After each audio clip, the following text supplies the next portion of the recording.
Hi అండి. ఇప్పుడు మనందరి ఇళ్లల్లో మనం వాడేది గ్యాస్ స్టవ్ అండి.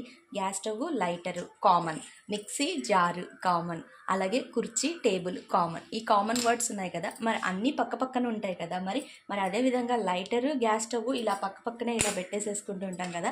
ఇలా లేదంటే ఏదైనా స్టాండ్ ఉంటే అందులో ఇలా పెట్టేసేసుకుంటూ ఉంటారు చాలామంది, బౌల్ ఉంటే.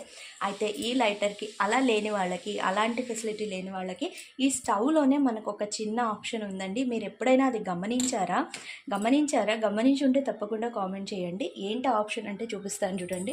ఇదిగోండి, ఇక్కడ ఈ స్టవ్ పక్కన చూసారా హోల్ ఉంది, ఇక్కడ పిండి పడింది ఏమనుకోకండి, దోశ పిండి. అదేవిధంగా ఇక్కడ కూడా మీకు ఇదిగోండి, ఇక్కడ ఉందా, మనం ఈ ప్లేస్లో లైటర్ని ఈ విధంగా పెట్టేసేసుకోవచ్చు. చూసారా, మనం ఎప్పుడు కావాలంటే అప్పుడు ఇక్కడి నుంచే మనం లైటర్ని తీసుకొని మనం యూస్ చేసుకోవచ్చు. టిప్ నచ్చిందా? తప్పకుండా లైక్ చేసి కామెంట్ చేయండి. Bye bye.